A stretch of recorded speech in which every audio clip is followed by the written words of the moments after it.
Hi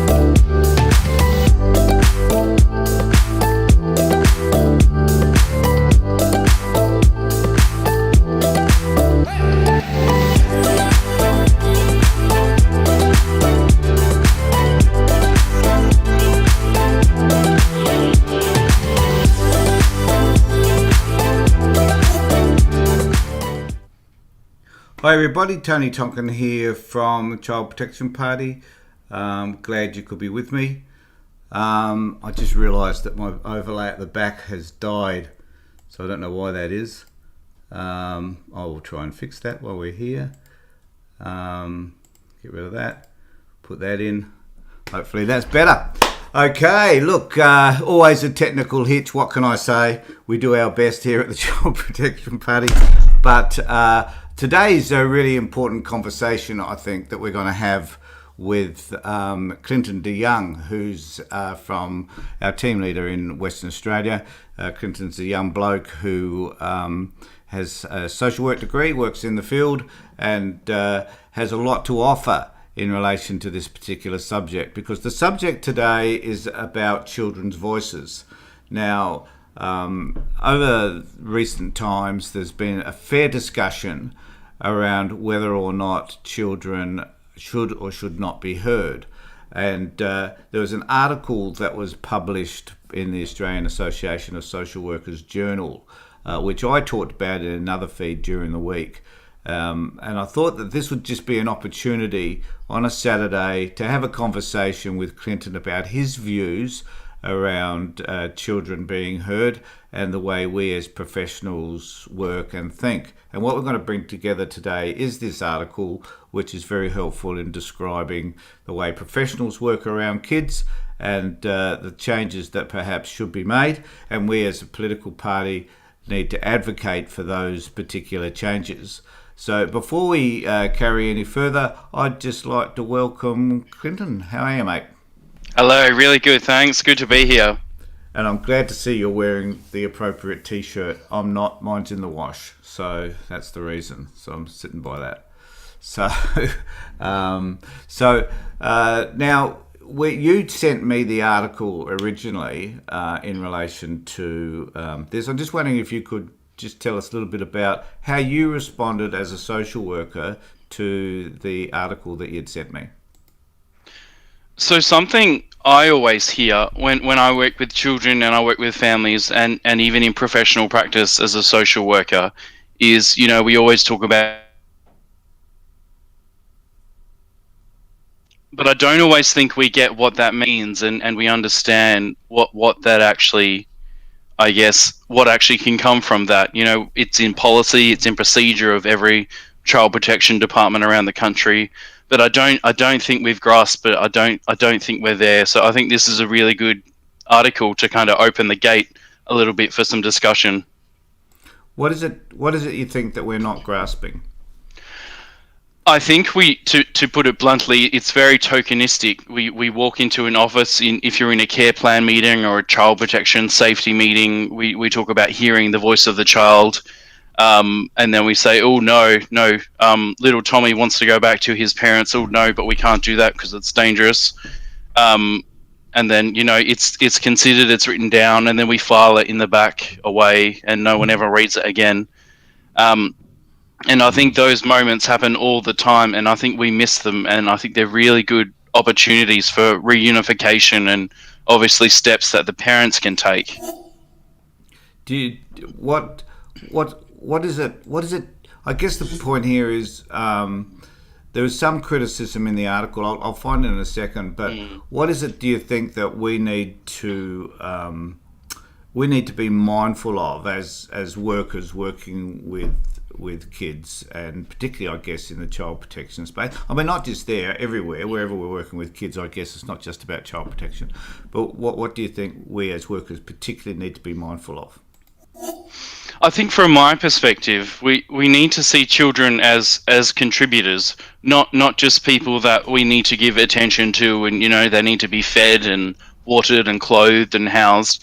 They are beings and they can contribute to society as well as adults. I mean, not in the same ways, but they can still contribute.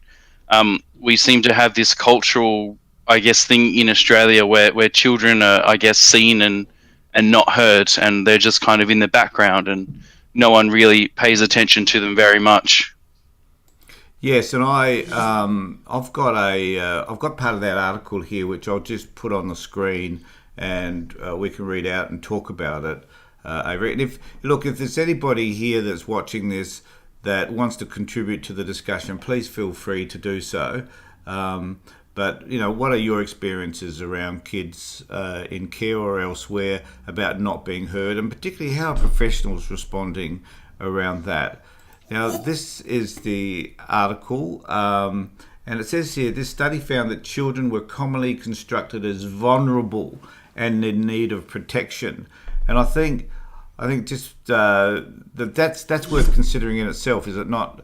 That there is this version of children that are forever vulnerable, that we as parents need to be, and as caregivers and as the guardian, whatever, as the state, need to be protective of these children because they are vulnerable. And the question I often think about is, well, if someone... So does that relate to everybody in the community? Like, do we go around suggesting to them that all people that we're working with are vulnerable, and that because they're vulnerable, they need our protection, and somehow amongst all of that, we're the wise ones? Like, we have all the answers for them? I mean, is that generally, do you think, what a lot of people might be thinking? It is definitely. So, just coming back to the article... it says vulnerable and need protection within family support, which means their rights to be heard and participate in decision making under Article 12, which we'll come to in a moment because we've got a copy of that, were not being realised. This finding confirms commonly held assumptions about children in family support services, that they are too young. I think this is really important. They are too young, too traumatised, or too innocent to be involved or exposed to adult conversations, and hence children are excluded from participation. What do you think of that? The children are to be, like they're because they're traumatised and because they're vulnerable, and we are protective. They can't be involved in. So, what's the age group we're talking about here to start with? Any thoughts?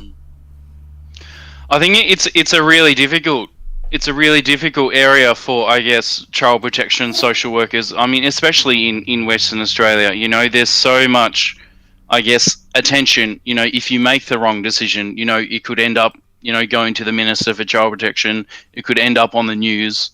And I think that stops a lot of social workers for really, really doing some good work with families and with some children. And I think Article 12 is a really powerful. The language in there is really powerful in that we give children a voice, and their decisions are taken on board. I mean, we can't always do them, but they're taken on board, and they're noticed. And I think the other point that you make, which I think is important, is this notion around risk aversion. So if they make a mistake. If the department or social workers make a mistake, they're going to be held accountable. And we've had a number of those instances over the years, and there was one in Queensland just recently. I don't know whether you saw that, where the coroner came out. A young boy was killed by his father, and the coroner came out and said, well, the department didn't take that much responsibility, didn't investigate it appropriately. Which the coroner wasn't blaming the department, but was at least saying that more could have been done to protect the child. So they get in. So the poor old department and social workers, I guess, get into trouble for failing to protect, and then they get into trouble for protecting too many people that probably don't need to be. So it's kind of like a no-win situation, isn't it? Really, when you think about it. It is. It really is. But I'll come to section 12 because you've mentioned it a few times and it is very relevant. So this is the section, and it states this: states parties shall assure to the child who is capable of informing his or her own views the right to express those views freely in all matters affecting the child, the views of the child being given due weight in accordance with the age and maturity of the child. And that's in section 1 of Article 12. So do you have any thoughts specifically about that, Clinton? Yeah, I guess taken from Article 12, children have the right to say what they think should happen when adults are making decisions that affect them, and, to have their opinions taken into account. So many times we make decisions for children, and it's a balancing process, to be honest. We can't always, if John says he wants to go to 7-Eleven to get a Slurpee every night for, the next 20 years, you're not going to say yes to that. And, take him down there. It's really a balancing act, when it comes to Article 12. And I think too, what is important here is that it is about their own. They have the ability. They should have the right to express their own views. So everybody, all kids, regardless of their age, tend to have a view. The point is, to what degree do we take into account that view? I mean, clearly, if a kid wants to get involved in risky behaviour of some sort, then it's our duty as a caregiver to protect them from that. But generally, when we're talking about kids being returned or wanting to be returned, perhaps to their biological family or to another member of their family, is that a risky behaviour? Is that often viewed, do you think, by a department and by other workers as them behaving in a risky manner? So this week I posted something on the Child Protection Party Facebook page, which you can all go and have a look at. It has a breakdown of kids in care in Western Australia. I know this is just in my home state, but there's over 5,500 children currently in care at the moment. That's an astronomical amount of children that the state is paying for. And if I'm honest, I really think some of those children can be placed back at home. Might not be with their parents, but it could be with their grandparents. And how about we use that money that the state is paying for in group homes, just traumatizing them even more, and we give that to the grandparents to raise them, or the uncle or the auntie. Yeah, I couldn't agree more. And that's part of CPP's policy, as you know, is to find ways to use that money more appropriately rather than spending it on social workers who in many instances perhaps are not doing their job. And also in residential care, the housing, all the utilities, all the other stuff that goes with that.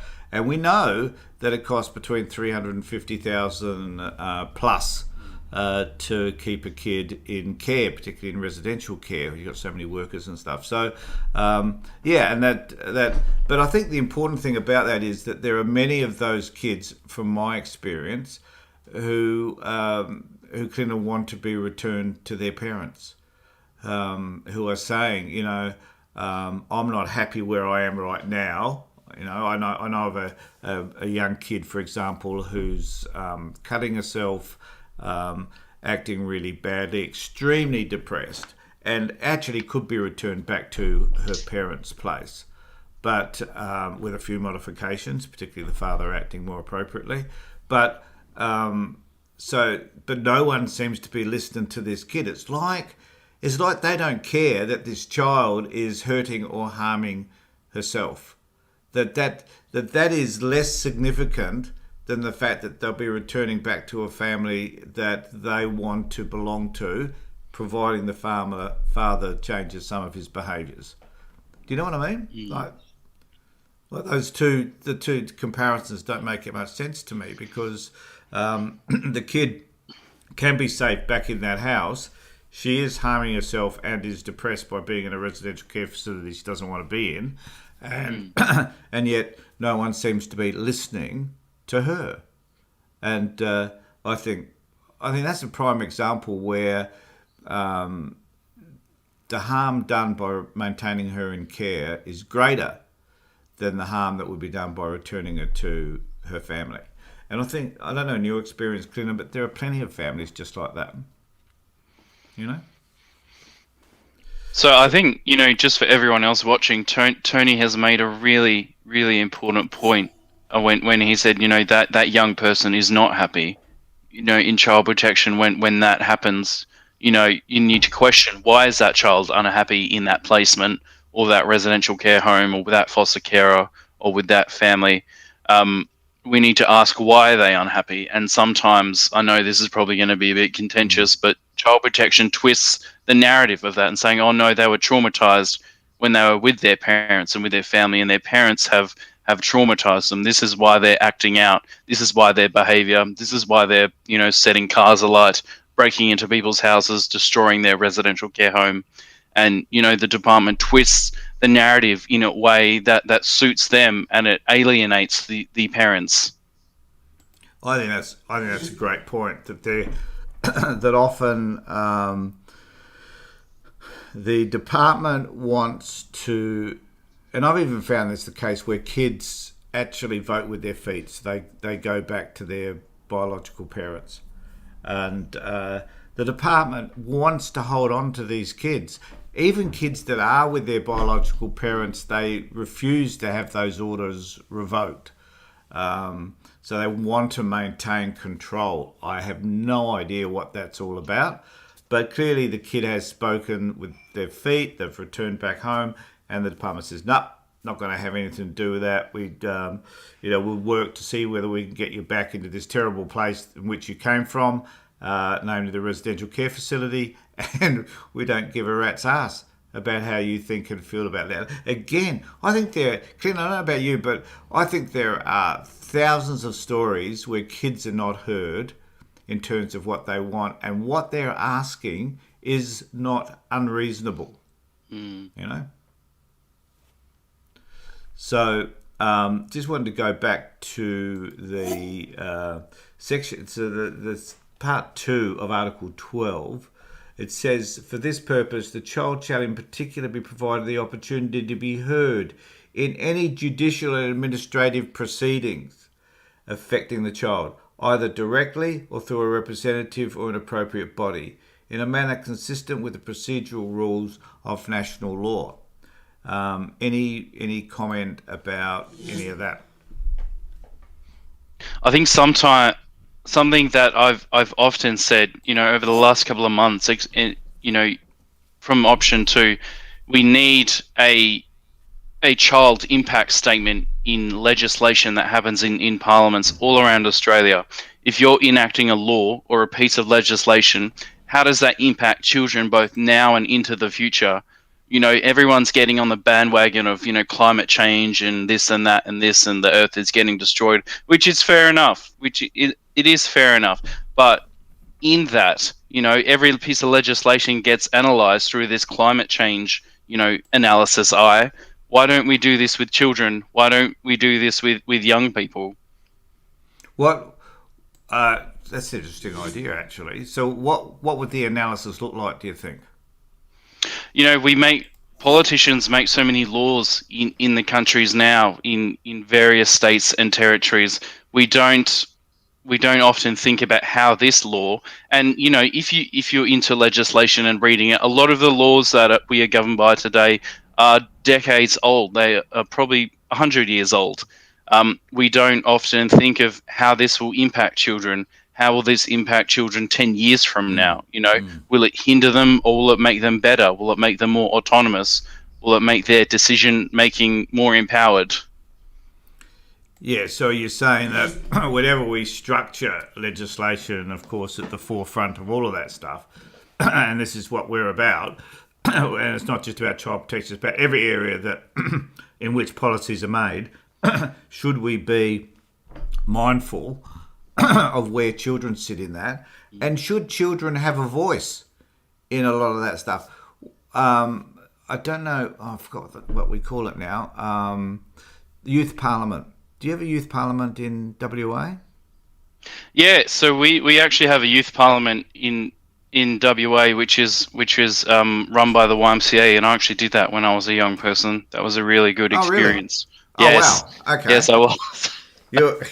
He's a budding politician, everybody. Yeah. We now know why. Because One of the things that I was, because I looked at a couple of years ago, I was looking at the youth parliament as a way by which ideas could be suggested to politicians. Because I think the youth parliament's great in giving people the experience around debating, understanding what the parliamentary system is like. I'm assuming it was similar to that for you. But lots of really good ideas come out of that parliament, I think. I know they don't have a lot of time to necessarily debate a whole host of stuff, but I reckon there should be a continual youth parliament. Because how long did yours last for? So how many weeks was that? It was a couple of weeks. Yeah. So it's like a training program. But hey, how about this for an idea, Clint? I haven't thought of this for a while. I thought of it some years ago. But that the youth parliament is something that continually sits. Not every week, but, might have a session for 2 or 3 days every a month, maybe. And that the ideas that are generated from those young people are passed on to the legislature, and that one out of those things, one area, I don't know, 1 or 2, whatever they come up with, actually gets put to the government or to the parliament, and that they vote on it. Do you think that would give young people an opportunity to talk about their stuff? I think it would be a tremendous opportunity for, I guess, young people in all ages, in primary school, in high school, to actually have a say into what affects them, into how they want to live their life, and how the government should be listening to them. Yeah, and I guess that's a way by which we could give young people a voice, is it not? Because we need to provide them with the opportunity to talk. Young people, I find, you're a young person yourself, but there again, anybody under 50 for me is young. But young people have got great ideas. To be able to shut them out prevents us from hearing what they have to say and implementing the changes, perhaps, that are required. It often strikes me as pretty sad that we don't listen to them. But particularly within the child protection space, we should be listening to them, because kids are talking about what's important to them. It's their lives, and we need to be able to facilitate what it is that they're asking us to do. There was section 14. I just want to come down to this one, because just one part of that section, Article 12, was that they talk about a representative or an appropriate body that represents a child, particularly when children are too young. In the youth court here in South Australia, there is a lawyer that is provided for the child. And my experience of those lawyers on the whole is that they're crap. That they don't necessarily spend, because lawyers are very busy people anyway, and they're chosen from kind of a roster system, I think, amongst other lawyers around the state. And they themselves often don't have the time to spend with these kids to find out actually what it is that they do need. There was a lawyer that did a lot of that work, and it was stationed at the youth court some years ago, Rob somebody or other, and he was pretty good because he did it all the time. A lot of the children's lawyers are just part-time. So I think there's an opportunity to change that system as well.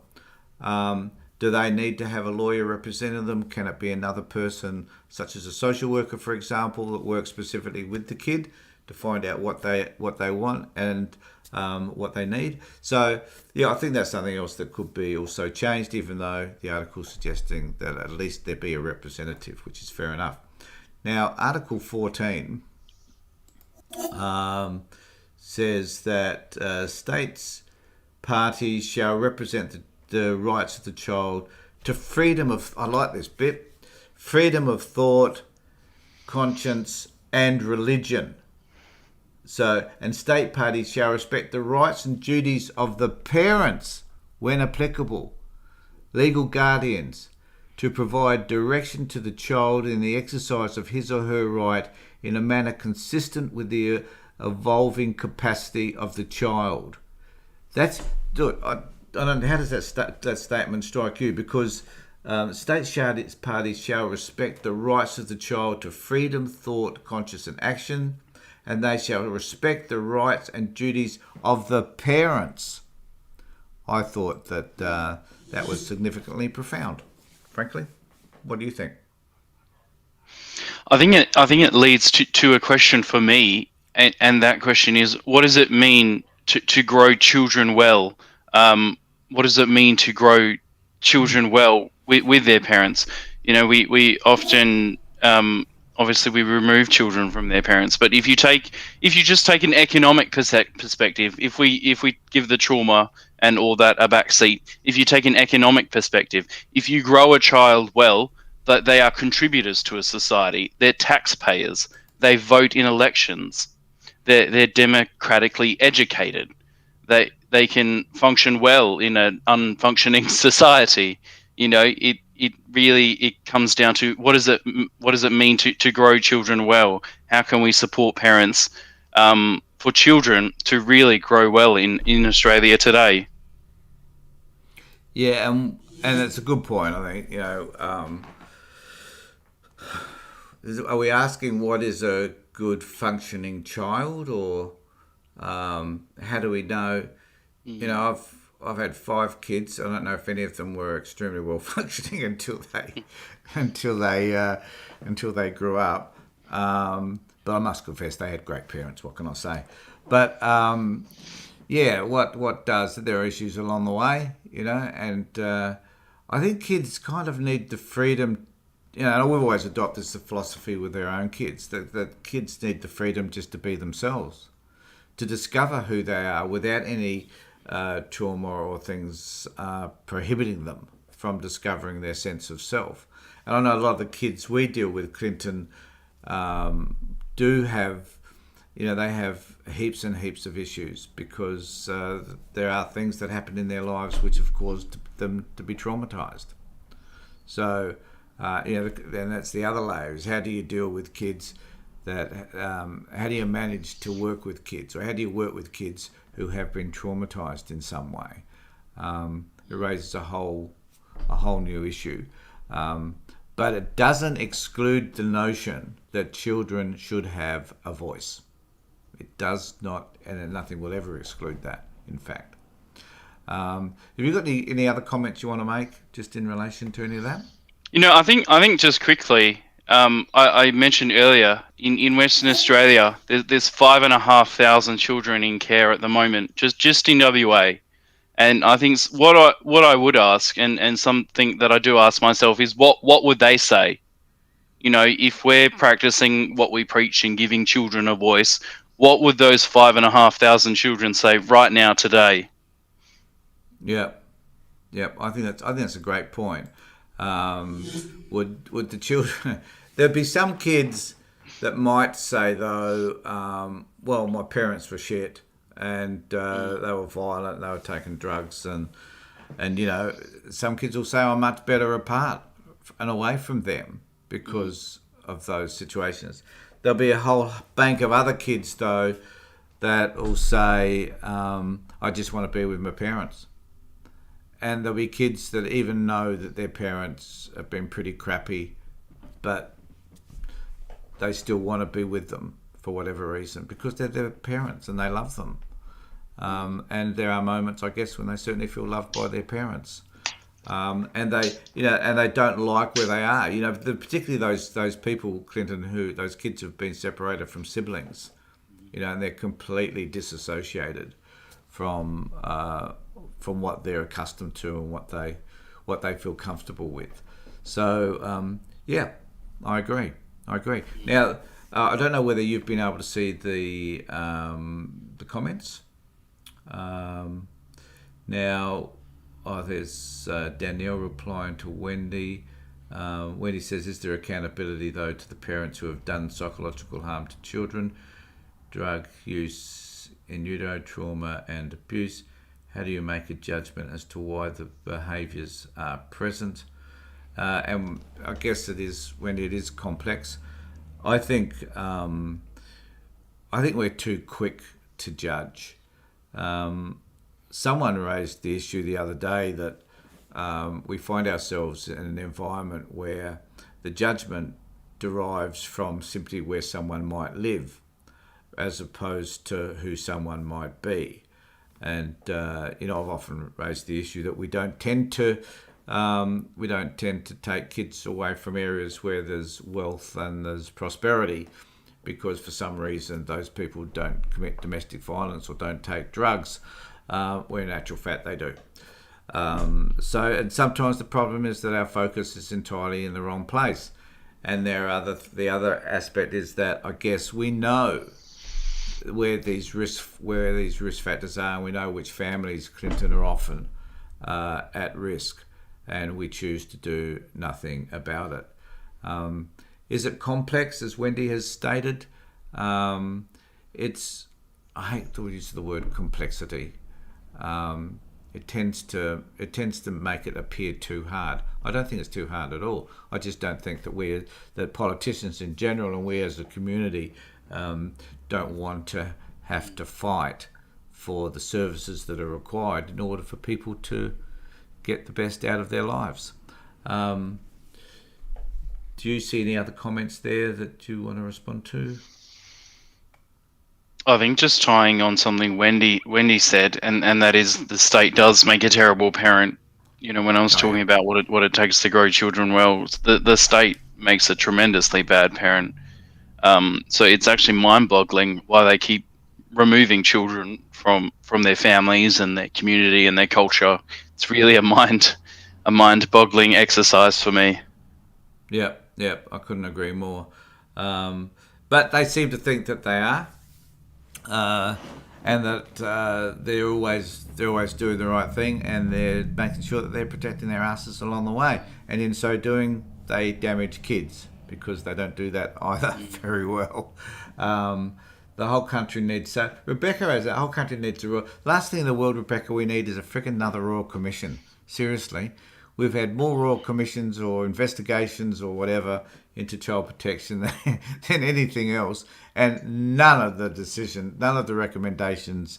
well, I shouldn't say none. Few of the recommendations are accepted, and there are a few recommendations which change policy procedures and the way people choose to work with these kids. And till 31st, right. Avery's just put up a post. Thanks, Avery, for coming on board. Any final words? A good discussion, though, Clinton. I really do appreciate it. I'm hoping that we can get people to think a little bit more about providing a voice for kids. What do you think? Yeah, and it ties into something Daniela commented, and she said, we are all really only custodians of children. We don't own them. We only have the responsibility to care for them and to nurture them. Yep, and that's so true. That's so true. And I often say, my kids, in terms of me referring to them, will always be my children. But now that they're adults, they're on their own to an extent. You'll always be there as a parent to help them when needed.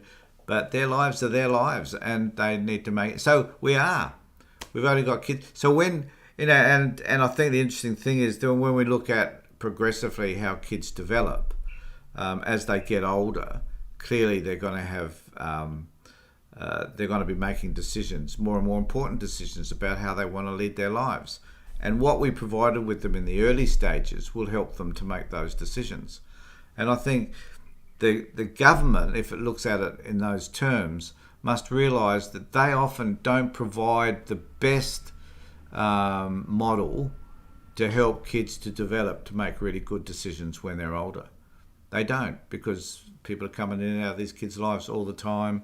They don't necessarily have a role model that they can look up to either. Some do, but often they don't. And so it goes on. So, and I just want to thank everybody for participating today. There was quite a number there that Wendy's having a discussion with Daniela. Go, guys. I hope something comes of that, and I hope some of the information that you share there is helpful to us. Thanks, Daniela, for your contribution as well. Do you see anything else there that you want to comment on? No, I think just in closing, Edwina said families need more support. Yeah. And I think that hits the nail on the head from this conversation. Yeah, so true. And then I like a bit about country was built on trauma and fear. Go Edwina. You know, who's going to argue with that? You know, we invaded this bloody country and has created havoc ever since, and haven't learnt from any of those experiences, it seems. But Clinton, thanks for being here. Great seeing you, and Clinton's doing an outstanding job in WA. And if you wish to, if you could just pop your email on the bottom of the comments there, Clinton, so that if anybody's got any issues in WA or want to join the party or want to just have a chat to you, please contact Clinton to do just that. Thanks, mate. Really appreciate it. No worries. Thanks, everyone, for tuning in this morning. And I'm still having trouble with my thing over here, so it's got to oh God, where is it? Tried to do something smart with my background, but it hasn't worked as well as I'd thought. Okay, so the other thing too that Avery had mentioned, and I'll just finish off on this, is that we are looking for people's stories. So if you've got a story that you think you'd like to be able to tell us, I posted something up about this yesterday. If you've got a story that you'd like to pass on to us, please do. We would like to interview you, do a podcast. We're putting together a documentary type format for to tell people's stories. So we want a collection of these stories from which we'll take excerpts which will fit with the type of documentary that we're putting together. We particularly want to hear the stories from parents at this point about how you find the child protection system, and if you've had children removed, what that's been like for you. We'd like to hear also from parents who may have a child with a disability or may be suffering in some other form as a result of maltreatment of a child. We'd like to hear how you feel about dealing with and managing through the family court system, for example. So if you've got issues that you think we as a party would be interested in, and that's any issue in relation to children, then please feel free to contact myself or Avery and have a conversation with us about that. We'll be putting together a whole host of videos over the next couple of weeks, and we need you actually to be involved in that process so that we can start advocating for kids in more appropriate and helpful ways, I guess. So thanks everybody for joining. Thanks Clinton for being here. Fabulous that you could share this with us on a Saturday morning. And all I'd like to say is take care, look after yourself, and more importantly, be safe.